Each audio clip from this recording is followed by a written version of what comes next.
Assalamualaikum warahmatullahi wabarakatuh. Selamat pagi anak-anak, salam sejahtera bagi kita semua. Pada kesempatan pagi hari ini saya akan menjelaskan materi lanjutannya kemarin ya. Judulnya perumusan dan pengesahan UUD NRI tahun 1945 serta norma yang berlaku dalam masyarakat.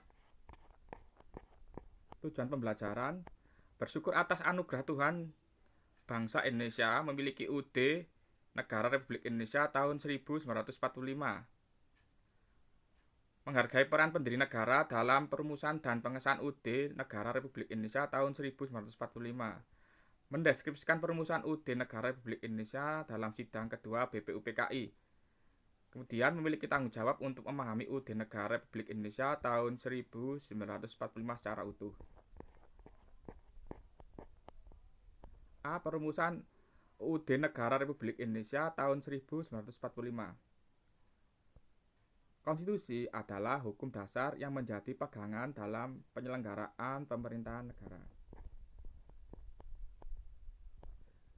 Konstitusi terbagi menjadi dua, yaitu konstitusi tertulis dan konstitusi tidak tertulis. Konstitusi tertulis disebut juga Undang-Undang Dasar 1945, adalah aturan-aturan pokok dasar negara, bangunan negara, dan tata negara yang mengatur perkehidupan suatu bangsa di dalam persekutuan hukum negara. Sedangkan konstitusi tidak tertulis disebut juga konvensi, yaitu kebiasaan ketatanegaraan yang sering timbul dalam sebuah negara.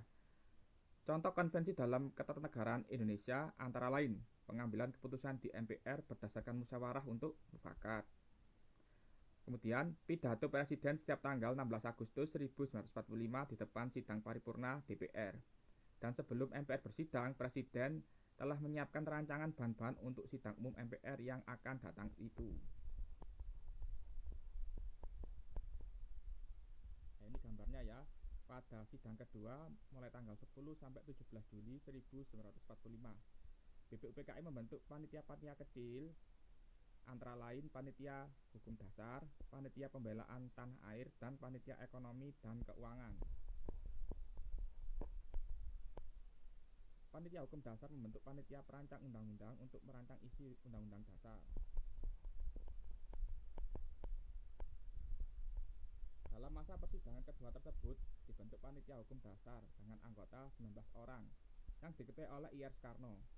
Kemudian panitia ini membentuk panitia kecil lagi yang diketuai oleh Supomo dengan anggota terdiri atas Wongsonegoro, R. Soekarjo, A.A. Maramis, Panji Singgi, Haji Agus Salim, dan Sukiman.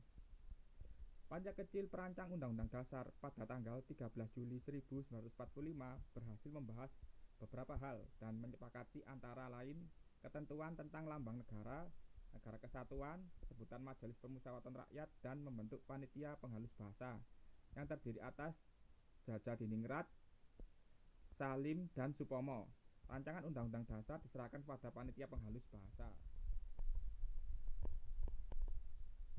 Pada tanggal 14 Juli 1945, BPUPKI mengadakan sidang dengan agenda pembicaraan tentang pernyataan kemerdekaan.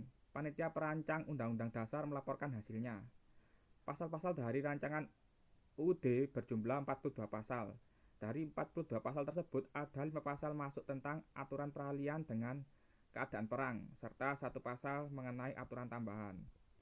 Pada tanggal 15 Juli dilanjutkan dengan acara pembahasan rancangan Undang-Undang Dasar. Saat itu, Ketua Perancang Undang-Undang Dasar diberi kesempatan untuk memberikan penjelasan terhadap naskah Undang-Undang Dasar.